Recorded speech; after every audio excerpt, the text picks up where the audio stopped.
नमो सिद्धाणं नमो आयर्याणं नमो वज्रायाणं नमो लोये सम्भसाउणं एषो पंच नमुकारो सब्बभावपणासनो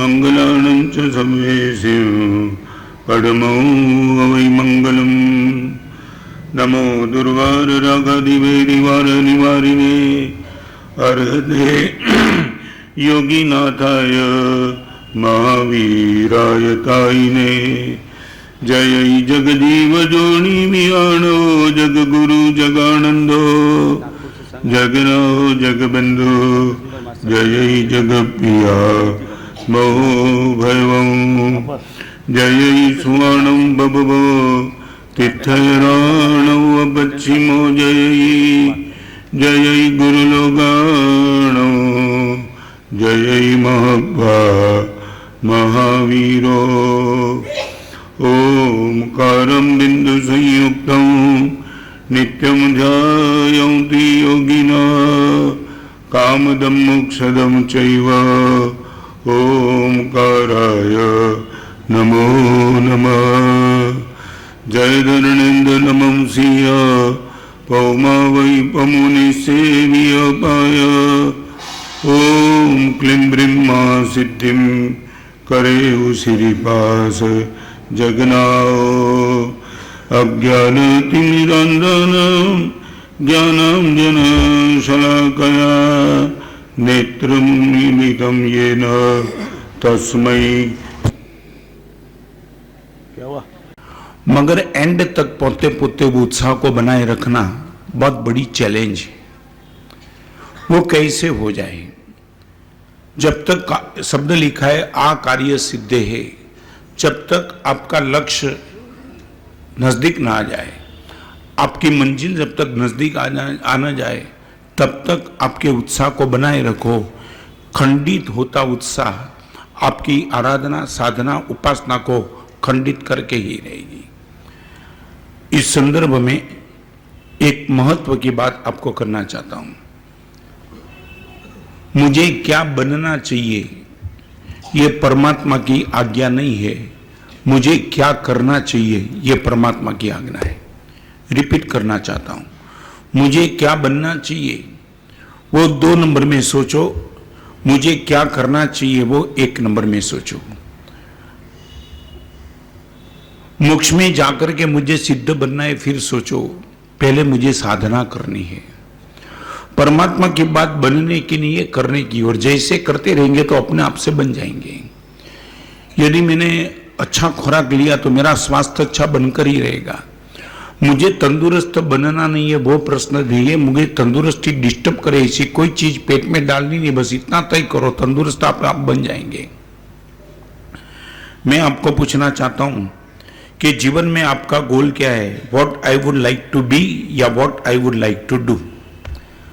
सबसे महत्वपूर्ण बात आपको मैं इसलिए बताना चाहता हूं, जय कुमार जी, कई लोग मेरे पास आते हैं, किसी भी साधना के लिए आते हैं, उनकी गलती नहीं है, मगर वो क्या बोलते मालूम है?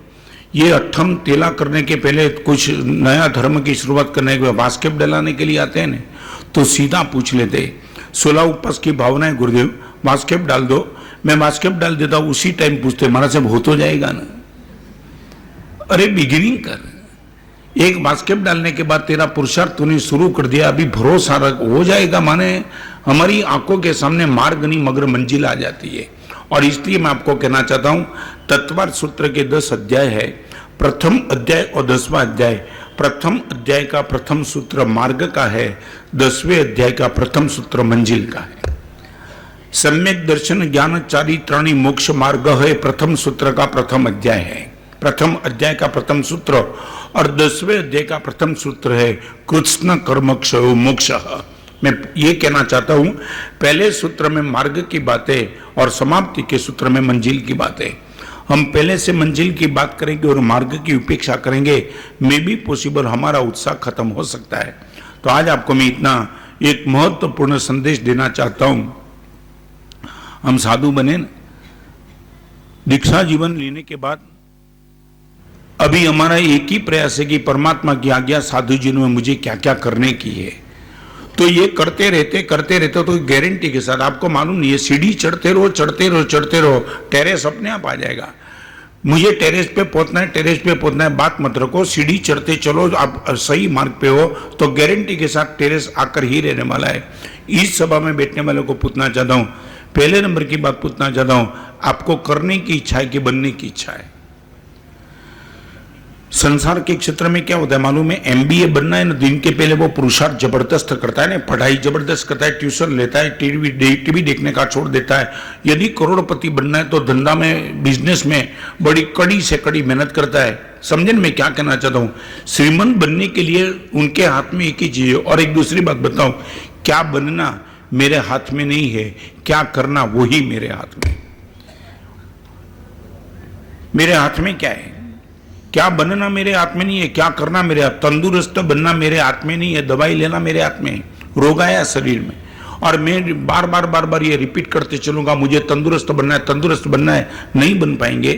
डॉक्टर ने ये बोला कि एक काम कर, दवाई लेते चल, दवाई लेते तंदुरुस्त बन जाएगा। साधना करते करते सिद्ध बन जाएंगे, मगर सिद्ध बनने का नंबर 2 पे रखो, साधना करने का नंबर 1 पे रखो। बराबर है, इसमें किसी को शंका। एक बात, परमात्मा ने मेरे लिए जो कहा है वो करने के लिए मैं तैयार हूं। यहां से हम शुरू करेंगे। क्या चाहते हैं हम? परमात्मा की पूजा करने वाला भी मेरे पास आकर के बोलता है कि महाराज साहब पूजा की मगर वो हुआ नहीं। ये जल्दबाजी है, वो जल्दबाजी आपको डिस्टर्ब कर देगी, इसलिए शंका इसमें। जय कुमार जी क्लियर हो गया। आ कार्य सिद्ध है मंत्रो रक्षितव्य। जब तक तुम्हारी सिद्धि नहीं आती है तब तक तुम्हारा हौसला बना के रखो। बीच में यदि तुम्हारा उत्साह खंडित हो गया तो मे बी पॉसिबल तुम मंजिल तक नहीं पहुंच पाएंगे और बीच में ही जीवन को, साधना को आप छोड़ देने की गलती करेंगे। बार ये बोलेंगे परमात्मा की पूजा का फल मिला, भगवान की पूजा का फल देने के लिए परमात्मा तैयार थे, मगर आपने जल्दबाजी की इसलिए बीच में से फल रुक गया। चलो आगे। 4 महत्वपूर्ण बात आज आपके सामने रखना चाहता हूं। मैं चाहता हूं कि थोड़ा हम डेप्थ में जाएं। एक शब्द है हमारे वहां, आज वो बात आपके करना चाहता हूं जो मैंने पर्यूषण के प्रवचन में की थी। एक शब्द है हमारा वहां, अबाधा काल। बहुत गंभीरता से इस सब्जेक्ट को सुनते रहना। आपको लगेगा कि महाराज साहब अभी तो 1 मिनट के लिए भी प्रमाद का सेवन हम नहीं करेंगे। ये आपके मन में ये कंसेप्ट यदि क्लियर हो गया तो आपके मन में ये बात बैठ जाएगी। अबाधा काल, इनका अर्थ ये है कर्म बंध के बाद कर्म उदय में आने के पहले बीच में जो समय मिलता है उनको बोलते हैं अबाधा काल। अबाधा काल, काल माने समय, बाधा माने पीड़ा, अ माने नहीं। एक कर्म का बंध हो गया, वो आपको गारंटी के साथ पीड़ा देने वाला है, मगर पीड़ा देने के पहले बीच में कोई समय ऐसा मिलता है कि बीच में गारंटी के साथ आपको पीड़ा नहीं मिलेगी, गारंटी के साथ मिलेगी। इनको कर्म ग्रंथ की भाषा में अबाधा काल शब्द बोलते। अभी मैं आपको पूछना चाहता हूं, एक्स फॉर एग्जाम्पल, फिर मुझे बात करना। आपके पास 2 नंबर के करोड़ रुपया है, एक्स फॉर एग्जाम्पल, और आपको पता चल गया आज 1 तारीख है, 31 तारीख के समय मेरे घर में, मेरी ऑफिस में गारंटी के साथ इनकम टैक्स की रेड आने वाली है।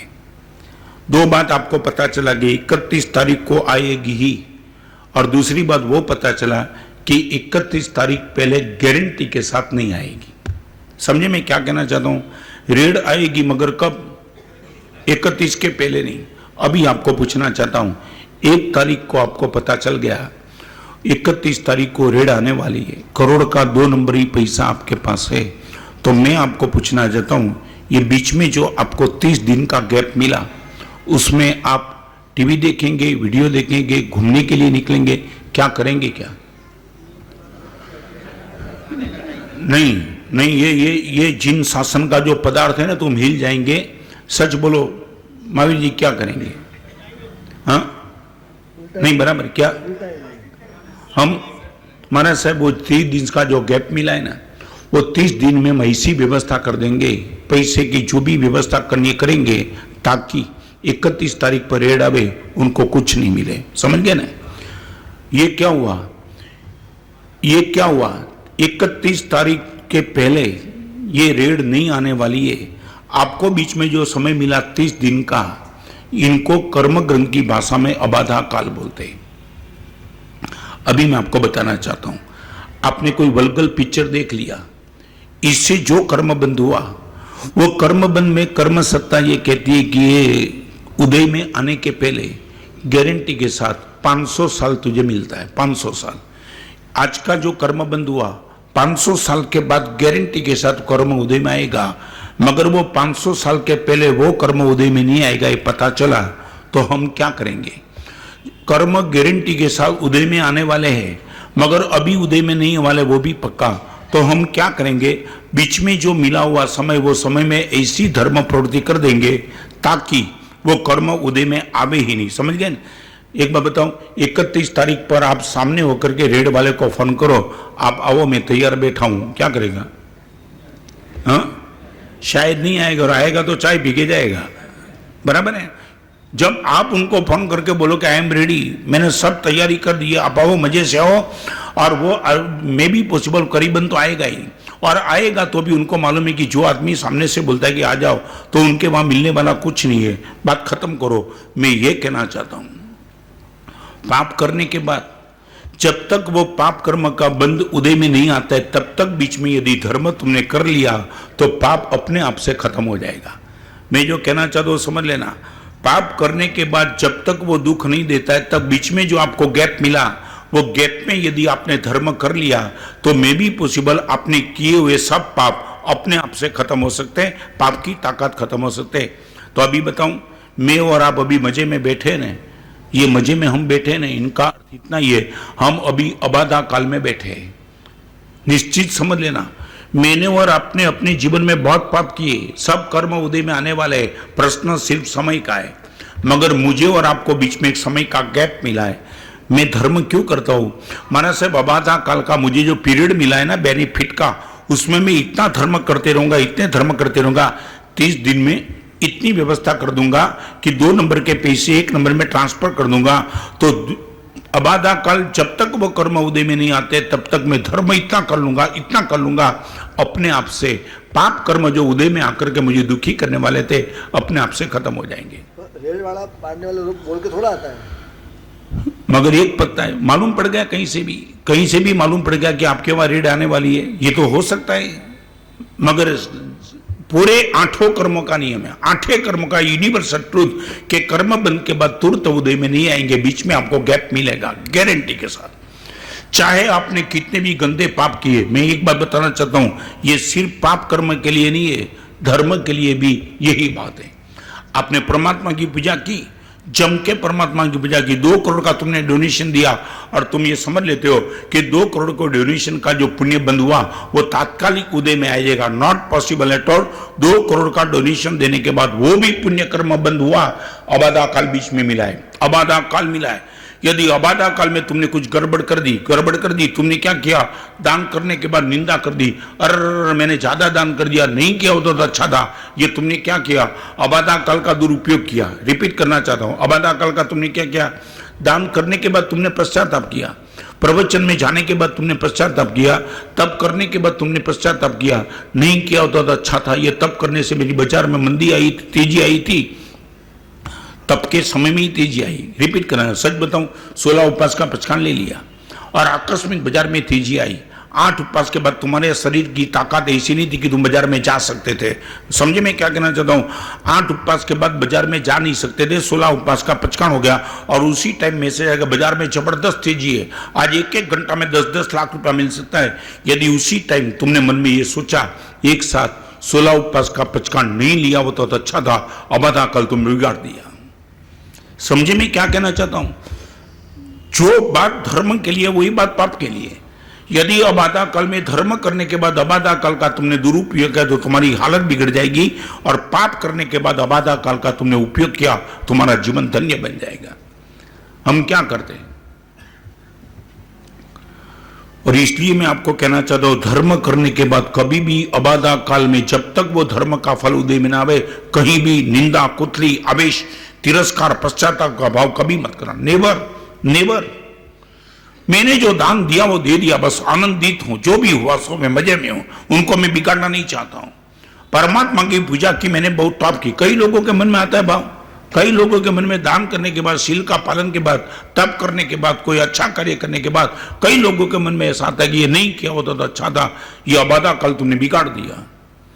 तो धर्म के लिए और पाप के लिए, दोनों के लिए जोखम है अबाधा काल। रिपीट करना चाहता हूं, जोखम है। जोखम समझे न? क्या जोखम? मम्मन सेठ ने दान दे दिया, मुनि भगवंत आए और पागल बन के गोचरी बेराई, ऐसे मुनि भगवान मेरे घर पे, ऐसे मुनि भगवान मेरे घर पे, और मोदक बेरा दिया, लड्डू। और मुनि भगवान जैसे ही गए, बाजू वाले ने बोल दिया कि चाचा दान देना था तो ऐसा नहीं देना था ना, मोदक के सामने रोटी भी थी, चावल भी था, सब कुछ था, ऐसा स्वादिष्ट मोदक तुमने कभी जिंदगी में नहीं चखा होगा।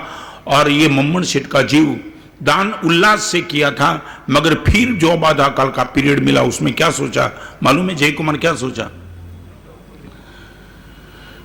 पुखरा जी मालूम है दृष्टांत? एक ही भाव, मुनिवर ने मोदक पड़ी लाभी, पछी तो करी घणी निंदना रे, जिन राज्य को सदा मोरी वंदना रे। दान करने के बाद निंदा कर दी, नहीं दिया होता तो अच्छा था, नहीं दिया होता तो अच्छा था। ये बिल्कुल अबाधा काल को बिगाड़ के खत्म कर दिया। मैं आपको इतना ही कहना चाहता हूं, गंभीरता से कहना, पूछना चाहता हूं, मेरे और आपके जिनमें क्रेडिट में पाप ज्यादा है कि धर्म ज्यादा है? हाँ, पाप ज्यादा है। इसलिए मैं और आप दोनों सब मजे में बैठे, इनका आभार किसका है? अबाधा काल का। अभी मेरी आंख चल रही है, मेरे पैर चल रहे हैं, ये मेरी ताकत से नहीं चल रहे। अछाता वेदनीय कर्म अबाधा काल में पड़े हैं। 70 साल 80 साल की उम्र में तकलीफ क्यों शुरू होती है? क्यों 80 साल की उम्र में रोग आने का शुरू हो जाता है? अभी की बात नहीं, मैं जस्ट बताना चाहता हूं ये क्यों हुआ। तो 80 साल तक अशाता वेदनी कर्म अबाधा काल में पड़े थे, इसलिए वो डिस्टर्ब नहीं करते थे, और जैसे ही टाइम हो गया सब आ गया। तो धर्म कब करना? मैं ये कहना चाहता हूं, धर्म करने के लिए श्रेष्ठ कोटि का समय मेरा और आपका अबाधा काल। अभी आप बोलो कि मनस है पिकनिक स्पॉट पे गया था, टीवी देखने के लिए गया था, तो मैं सच बताऊं आपको अबाधा काल का पता नहीं। 31 तारीख को रेड आने वाली और 2 नंबर के पैसे तो पड़े हैं, तो क्लियर कर दूं, यदि वो न करते, टीवी वीडियो केबल चैनल में बैठा, तो जब 31 तारीख की रेड पड़ेगी वो भिखारी बन के ही रहेगा। जिस दिन अशुभ कर्म उदय में आएंगे और बीच में यदि धर्म हमने नहीं किया, तो उस टाइम हमारे पास पॉइंट ऑफ नो रिटर्न वापिस आने की कोई ताकत बचेगी नहीं। आपको लगता है कि अभी अबाधा काल चल रहा है? आपको मैं दिल्ली में ये दृष्टांत दिया तो लोग एक दूसरे के पुकरा जी फोन करते थे तो बोलते अबाधा काल में क्या चल रहा है? नहीं मजा थी? हाँ? नहीं करना।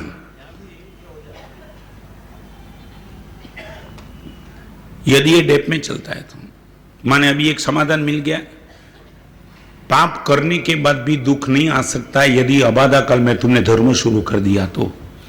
धर्म करने के बाद भी सुख नहीं मिल सकता यदि अबाधा काल का तुमने दुरुपयोग किया तो। पक्का हो गया? एकदम कंसेप्ट क्लियर। क्या अच्छा कार्य करने के बाद भी इनका फल नहीं मिलेगा यदि तुमने बीच में गलत एंगल से कुछ बात बिगाड़ दी तो, और गलत कार्य करने के बाद भी पश्चाताप का भाव तुम्हारा जबरदस्त रहा तो मे भी पॉसिबल पाप कर्म का बंद उदय में आए बिना अपने आप से चला जाएगा। तो मैं आपको पूछना चाहता हूं, दोनों तरीके से धर्म करने के बाद अबाधा काल को संभाल लो, और पाप करने के बाद अबाधा काल का जितना सही उपयोग हो सके उतना कर दो। गारंटी के साथ भगवान दुख तो आने वाले हैं, मगर दुख आने के पहले में इतनी तैयारी कर लो दुख अपने आप से खत्म हो जाए। पश्चाताप के फिर भी संपत्ति इतनी क्यों? संपत्ति मिली, दान किया था इसलिए, और संपत्ति के साथ दुर्बुद्धि मिली क्योंकि निंदा की थी इसलिए। एक छोटा सा प्रश्न आपको पूछना चाहता हूं, इस सभा में बैठने वाले गंभीरता से जवाब देना। पैसे से पैसा बढ़ना चाहिए कि पैसे से धर्म बाजार धंधा बढ़ना चाहिए? छोटी सी बात, पैसे से पैसा बढ़ना चाहिए या धंधा बढ़ना चाहिए? एक दो बात, पैसे से पैसा बढ़ना चाहिए कि जलसा बढ़ना चाहिए? आपकी मानसिकता क्या? पैसा आया, आपके जिनमें पैसे से जलसा आ जाए, ईट ड्रिंक एंड बी मेरी, खाओ फिर जलसा करो, ये आपकी सोच या पैसे से बढ़ना, पैसा बढ़ना चाहिए। एक बार आपकी मुनाफा बढ़ा, प्रॉफिट बढ़ा, आपके मन में भाव क्या, ये खत्म कर दूं कि पैसा और बढ़ा दूं? दुनिया में क्या बोलते पुकरा जी मालूम है? पैसे से पैसे, हाँ पैसे से, बस मैं आपको इतना पूछना चाहता, पैसा आने के बाद सुख बढ़ना चाहिए वो प्रश्न नहीं है, पैसा बढ़ना चाहिए। मैं आपको पूछना चाहता हूं, आपके पुण्य उदय में आने के बाद पुण्य बढ़ना चाहिए क्या सुख बढ़ना चाहिए? आपकी मानसिकता क्या? पुण्य से पुण्य बढ़ना चाहिए? यदि पैसे से पैसा बढ़ना चाहिए तो पुण्य कर्म का उदय आने के बाद पुण्य बढ़ना चाहिए कि पाप बढ़ना चाहिए? आपको लगता है कि पुण्य से पुण्य बढ़ता है आपका? आप मुझे इतना गारंटी के साथ बता सकते हो कि महाराज से पुण्य के उदय में हमारा पुण्य हम बढ़ा रहे हैं? हाँ क्या हुआ? तो सच बोलो क्या होगा? यदि पुण्य से पाप बढ़ता है तो वो पुण्य जिस दिन खत्म हो जाएगा फिर हमारी हालत क्या होगी? परमात्मा का यही उपदेश है, पुण्य से पुण्य बढ़ाओ, पुण्य से सुख मत बढ़ाओ। नहीं, आपको एक छोटा सा प्रश्न, आपके घर में छोटा बच्चा है और वो कप में मम्मी ने दूध दिया है, दूध, बेटे को लगता है कि दूध मुझे मिला और मम्मी को मालूम है कि बर्तन में से दूध कम हुआ। Am I right? सच नहीं समझे क्या? हाँ, बेटे को लगता है कि दूध मिला और माँ को पता है कि दूध कम हुआ। एक दूसरी बात, बेटा पिताजी की अंगुली पकड़ बैंक में गया और 1000 रुपया बैंक में से उठाया। बेटे को रिक्वायरमेंट थी इसलिए बाप ने बेटे के हाथ में 1 रुपया थाम दिया, 1000। बेटे को लगा बैंक में से पैसे मिले और बाप को पता चला बैलेंस कम हुई। पक्का है ना? बेटे को जहां आनंद है वहां बाप को चिंता है कि 1000 कम हो गया। मैं आपको इतना पूछना, सच बोलो, पुण्य से सुख मिला? गारंटी के साथ, कोई विरोध नहीं। आपको क्या लगता है, मुझे सुख मिला वो आपकी दृष्टि है या मेरा पुण्य कम हुआ वो आपकी दृष्टि है?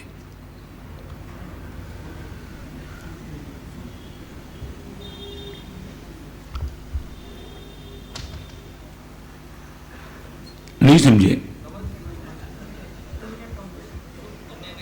आपकी नजर का सुख मिला वहां की पुण्य कम हुआ?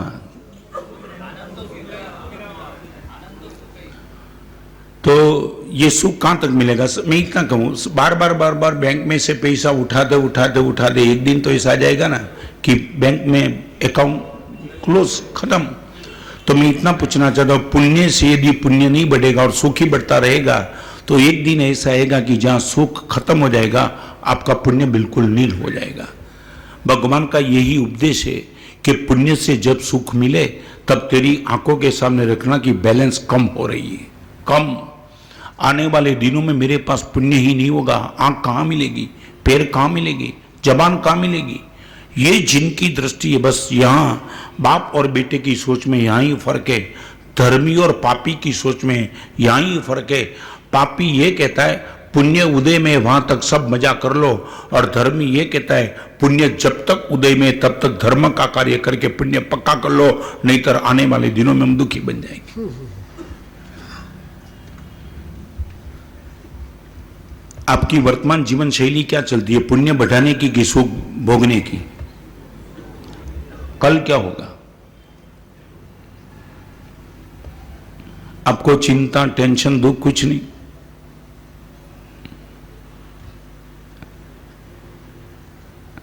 महावीर जी क्या कल का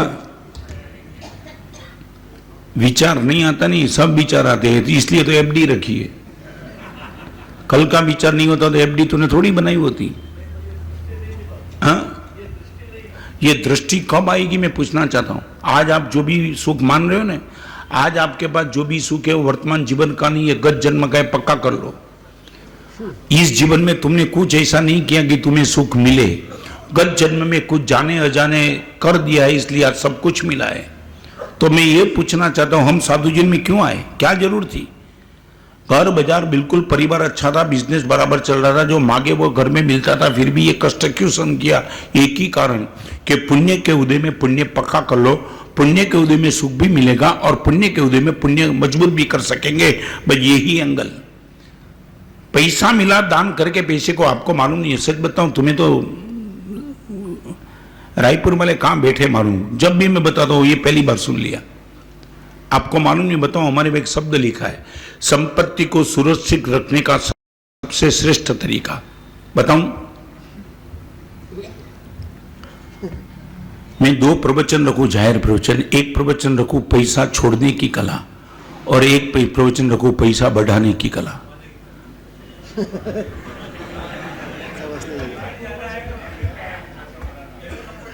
क्या है, किस में? बढ़ाने में। ओके। और बढ़ाने की कला आपको आपके तर्क के साथ प्रूव कर दूं तो इंप्लीमेंट करेंगे? नहीं, पैसा बढ़ाने की कला मैं बताता हूं। आप बोलो उस दिन जाहिर प्रवचन रख दो और पूरे रायपुर में भेज दो मैसेज कि पैसा कैसे बढ़े, वो हमारा सब दिखाने वाले हैं। मगर एक बात, वो जो दिखावे वो मंडप में बाहर जाने के पहले इंप्लीमेंट करना पड़ेगा, उसको ही आना है। बता दूं, वो जाहिर प्रवचन होगा तब होगा, अभी बता दूं। खुश?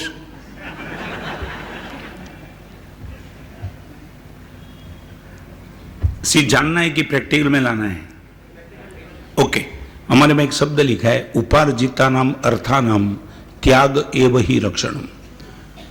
संपत्ति बढ़ाने का श्रेष्ठ विकल्प संपत्ति का त्याग है। चेहरा उतर गया तुम्हारा? इन्हें लिखते सर, इसलिए ये शब्द उपार्जिता नाम अर्थानाम त्याग एव ही रक्षणम। इस जीवन में अगले जन्म में आपको संपत्ति सुरक्षित करनी है तो त्याग करते चलो, यही एक रास्ता है।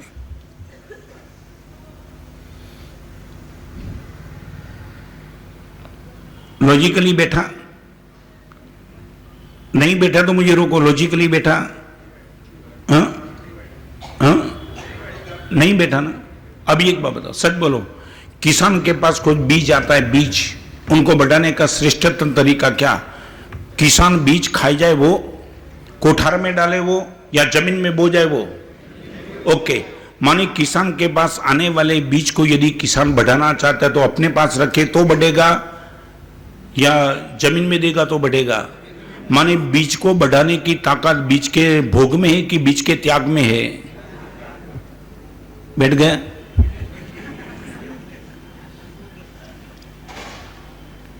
बोलो, अभी अभी भी नहीं बैठा तो दूसरी बात बताओ। बैठ गया?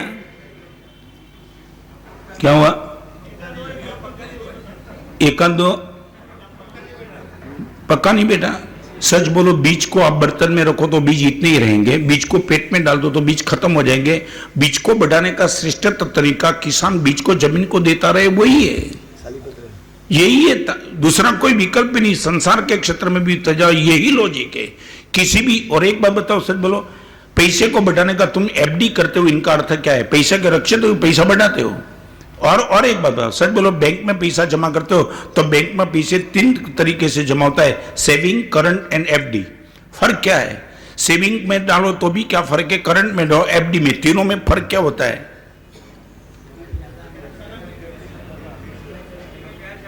क्या है? ओके। एफडी में क्या होता है? ज्यादा। तो एक बात बताओ, सच बोलो, पैसा ज्यादा कब होता है? पैसा आपकी जेब में रखते हो तब कि बैंक में रखते हो?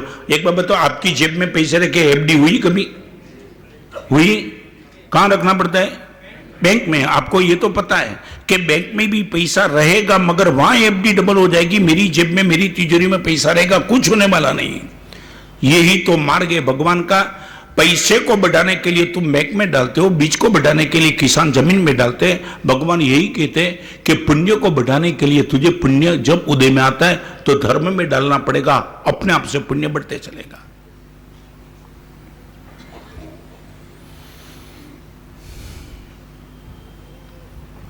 ये तुम्हारी खोपड़ी में बिठाना बहुत मुश्किल है।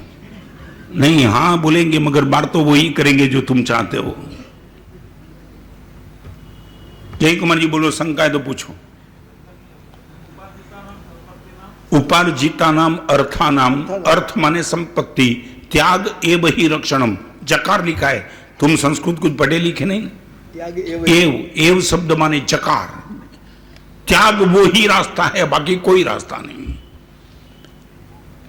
संपत्ति को सुरक्षित रखने के लिए, बढ़ाने के लिए त्याग वो ही एक ताकत है, बाकी शालीभद्र का नाम तुम सुनते हो ना? सुरेश कुमार जी याद है शालीभद्र कौन हुआ? संगम से हाँ? मुझे मुलुंड में एक लड़का मिला था, महाराज साहब मेरा बाप भी स्वर्ग में गया, साला पेटी नहीं भेजता है।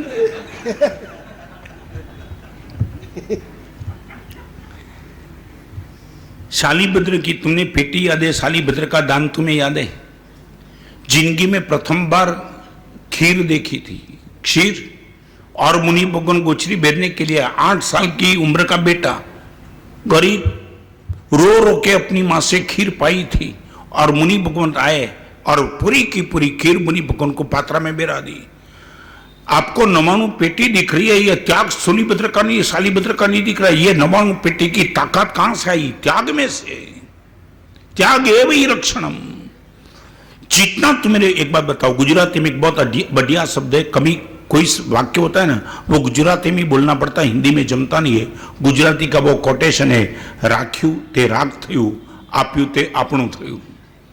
राख्यू ते राख, राख माने गया, जो हमने रखा वो राख हो गया, जो दिया वो अपना हो गया। राख्यू ते राख थयु, आप्यू ते आपणु थयु। ये तुम्हारे लॉजिक तुम्हारे दिमाग में बैठता है क्या? जो भी मैंने मेरे लिए रखा वो सब राख हो गया, सब राख। आपकी जीवन की समाप्ति के बाद आंख बंद होने के टाइम, आंख बंद होने के टाइम नहीं कहता चाहूं, आंख बंद होने के दिन नजदीक आए ने, तब से वो आपके लिए कुछ काम की नहीं बनेगी। राख्यू ते राख थयु, आप्यू ते आपणु थयु। जो तुमने दिया वो तुम्हारा हो गया, जो तुमने रखा वो सब राख हो गया। ये लॉजिक तुम्हारे दिमाग में बैठता है क्या? यही तो लॉजिक है ना, उपार्जिता नाम अर्थानाम त्याग विरक्षण, इनका यही तो अर्थ होना। जो तुमने दिया वो सुरक्षित हो गया, जो तुमने रखा वो तुम्हारे लिए खत्म हो गया। ये बात तुम्हारे दिमाग में बैठती ना पुकरा जी, तुम 1000 जगह पूछने के लिए आते, महाराज साहब कुछ चैरिटी करने का रास्ता दिखाओ, महाराज साहब मेरे वहां रह जाएगा, सब खत्म हो जाएगा, जो दिया वही अगले जन्म में मेरे साथ आने वाला है, तो मौका मुझे दे दो महाराज साहब, जहां भी मौका मिले मैं देने के लिए तैयार हूं। ये क्यों भाव पैदा नहीं होता है? ये हमारे मन में भ्रमणा है। हम जो रखेंगे वो अपना रहेगा, दिया वो कमाएगा। और छोटी बात बताऊं, मुझे प्रकाश भाई आप मान लो कि एक्स फॉर एग्जाम्पल मैं बताना चाहता हूं, आप जो भी संपत्ति का खर्च करते हो उनका हिसाब रखते हो, एक्स फॉर एग्जाम्पल, बराबर है? अभी मुझे इतना बताओ, धर्म के क्षेत्र में तुमने जो डोनेशन दिया वो क्रेडिट में लिखेंगे कि डेबिट में लिखेंगे? बुगरा जी क्या करें, हिसाब करेंगे तो तब क्या करेंगे? धर्म के क्षेत्र में तुमने जो भी डोमिनेशन दिया वो इन्वेस्टमेंट में जाएगा कि एक्सपेंस में जाएगा?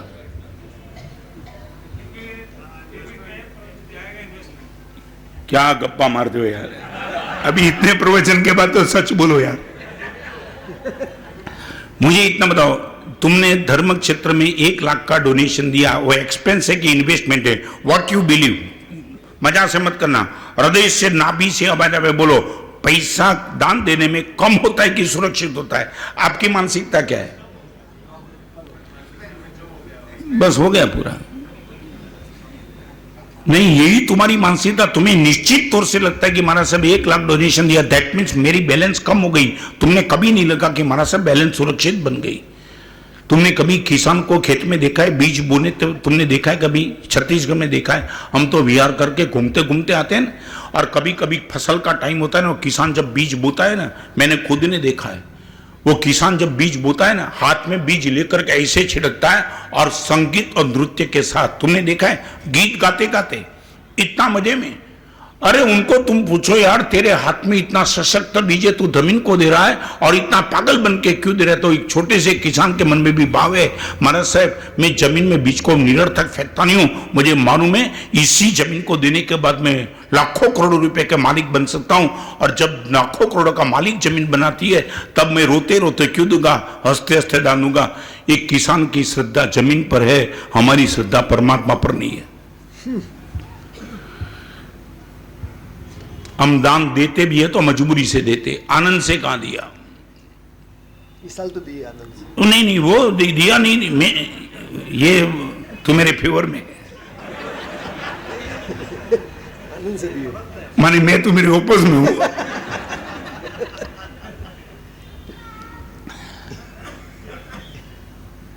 किसान को भी जमीन पे भरोसा है, व्यापारी को बैंक पे भरोसा है, भक्तों को भगवान पर भरोसा है।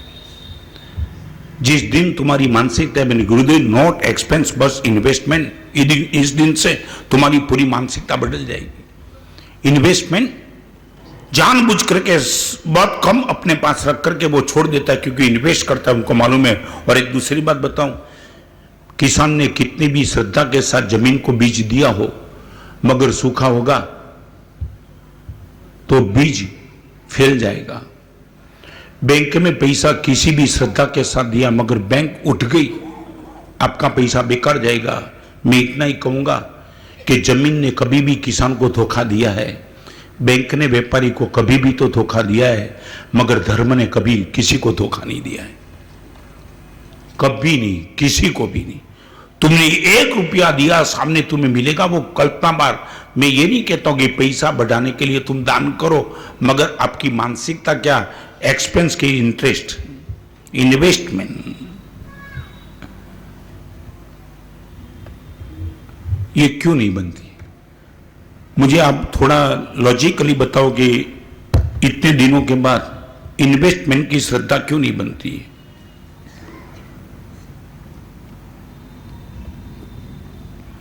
इतनी सभा में कोई जवाब?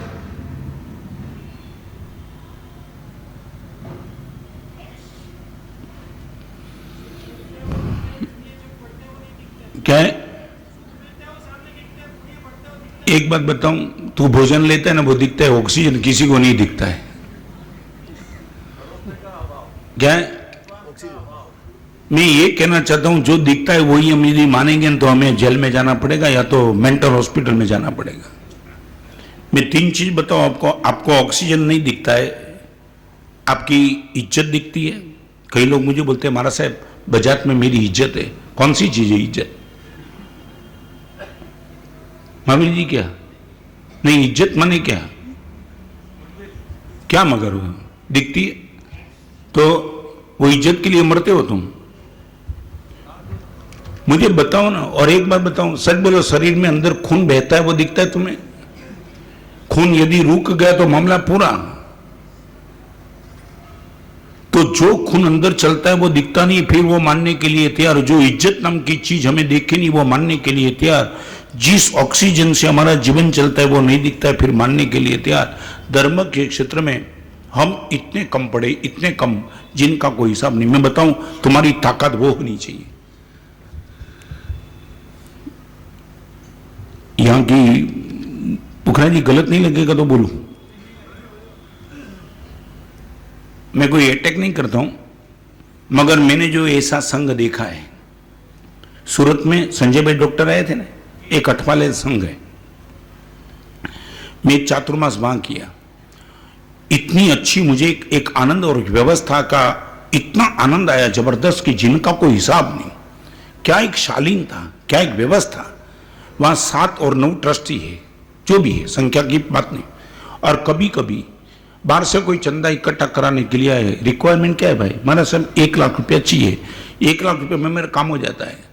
और कभी भी मैंने 4 महीने के दौरान ट्रस्टी को बुला के कहा कि ये संस्था है, सिर्फ 1 लाख के लिए वो जा रहे हैं, हमारे से बोल दो, मिल जाएगा। मैं बोला आप बोलो तो मैं प्रवचन में प्रेरणा करूं। जवाब क्या मिला ट्रस्टी की ओर से बताऊं मैं, प्रकाश भाई बताऊं? महाराज साहब 1 लाख रुपया जैसी चीज के लिए पब्लिक के बीच में जाने की आपको इसलिए जरूर नहीं है। हम ट्रस्टी इसलिए तो बने हैं कि ये इतनी छोटी सी रकम की जिम्मेदारी हम सबकी होती है। कोई बड़ी रकम होगी तब पब्लिक के बीच में जाना, इतनी छोटी रकम की जिम्मेदारी हम सब ट्रस्टियों की है। कभी भी मुझे जाना नहीं पड़ा। 1 लाख, 2 लाख, 5 लाख। और दूसरी बात बताओ, संघ का प्रमुख है वहां जयंती भाई, इनकी एक सीधी मोनोपोली।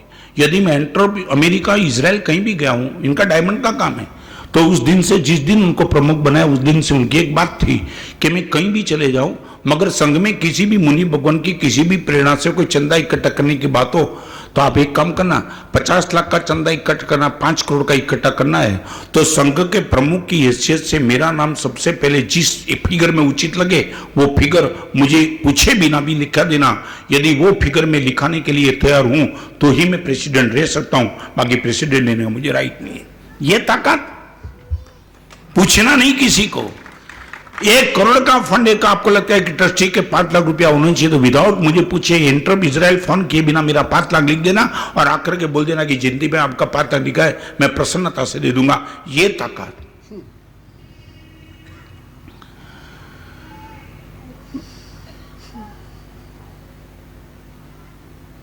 दान की 3 बात बताऊं आज इस सभा में, तो कम से कम ये मानसिकता हमारी निकल जाए। जो बाहर बैठे उनकी बात नहीं कर रहा, मगर इतनी अच्छी सभा के बीच में 3 बात करना चाहता हूं। हमारे दान में आज तक हमने क्या किया बताऊं? जब भी दान देने की बात आई है, सबसे पहले हमने अवॉइड करने का प्रयास किया है। चलो आगे। ये दान के 3 कलंक। नंबर 1, जब भी दान देने की बात आई तब में भी पॉसिबल हमने अवॉइड किया है, नहीं देना पड़े तो अच्छा, वो बात हमने गली गली निकाल करके हमने प्रयास किया है।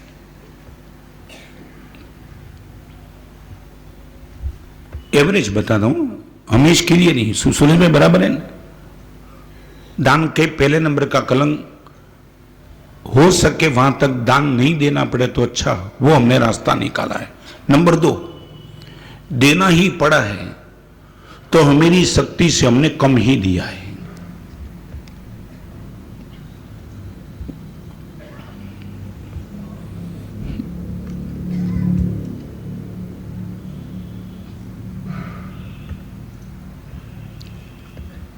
जय कुमार जी शायद बराबर। नंबर 1 अवॉइड करना, नंबर 2 शक्ति से कम देना, और तीसरे नंबर का कलंक है कि जितना भी दिया है वो रोते रोते दिया है।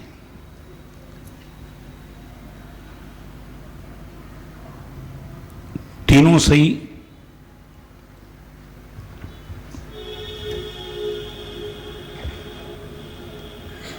शायद सही।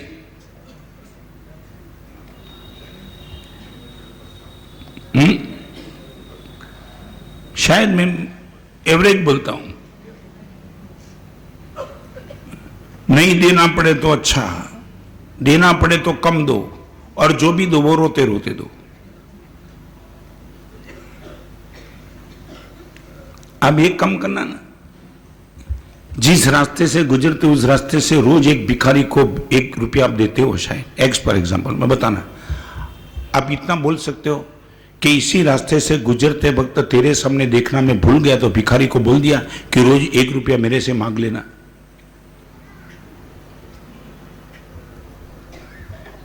महावीर जी बोला कभी? क्यों नहीं? 1 ही रुपया देना है तो भिखारी को बोल दो ना, दोस्त इसी रास्ते से गुजरता रहूं, कभी मैं भूल जाऊं तो एक काम करना, रुपया मांग लेना, और कभी मैं इधर उधर गया हूं, बाहर गया हूं, 2 दिन के बाद आता हूं तो 3 रुपया मेरे से मांग लेना। ये बोला तुमने?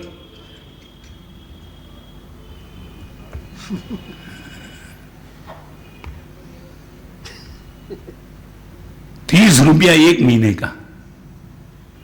सच बोलो, इतना बोलने में क्या दिक्कत थी?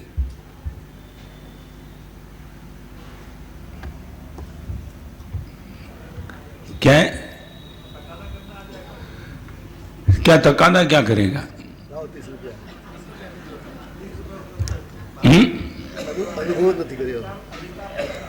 मगर 30 ही रुपया देना है, तकादा कितना भी करे 30 से तो ज्यादा नहीं देना है ना।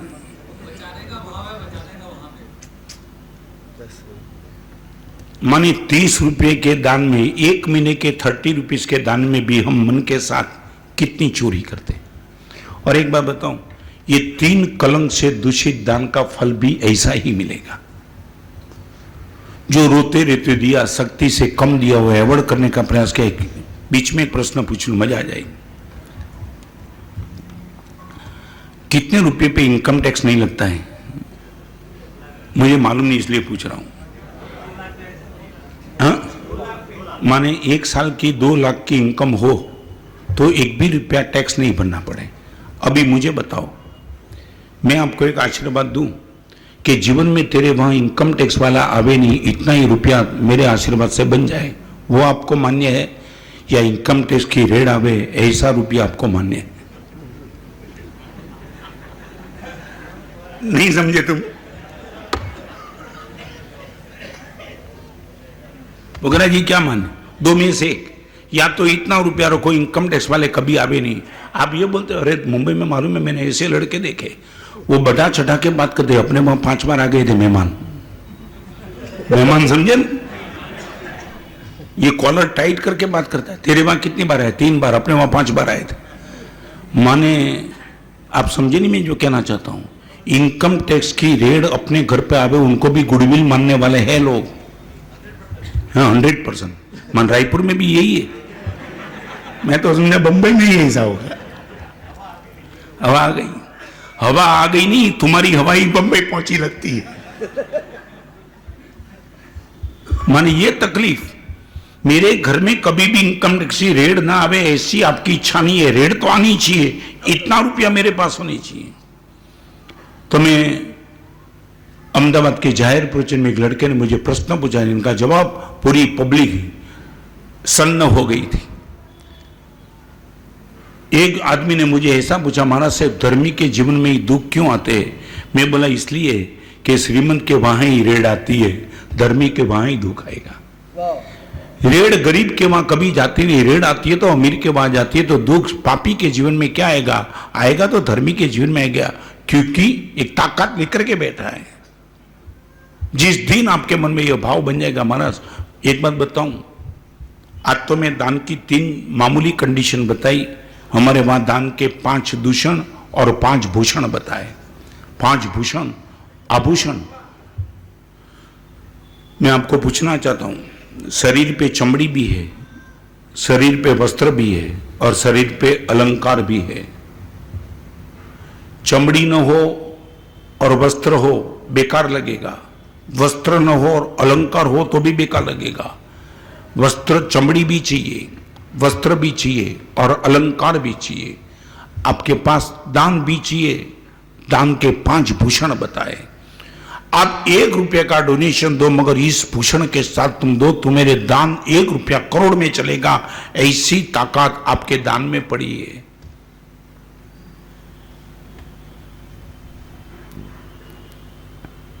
एक छोटा सा मुझे 2 ही मिनट में प्रयोजन, मगर एक वादा दे दो आज।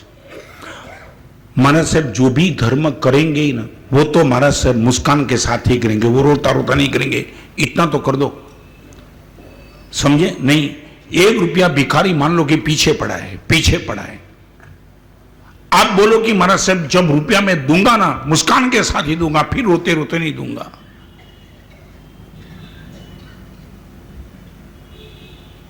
क्या आपके जैसे एक आदमी जा रहा था तो भिखारी को 1 रुपया दिया, दूसरे दिन रुपया दिया, तीसरे दिन रुपया दिया, चौथे दिन भिखारी पीछे लगा, बड़ी मुश्किल से रुपया दिया। 5वें दिन तो भिखारी वो आया नहीं, इनके वहां 10 कदम आगे जाके मांग लिया। तब वो आदमी ने पूछ लिया, प्रकाश भाई यार 1 दिन दिया माने तू 5 दिन मेरे पीछे लगे क्या? मैं जब तक इस रास्ते से गुजर जाऊं तुझे देना मेरा कोई जरूरी है? रोज मैं रुपया तुझे देते रहूं। भिखारी ने बोला आप रोज नहीं देना चाहते हो, एक साथ दे दो, मैं आपका लाइफ मेंबर बन जाऊं।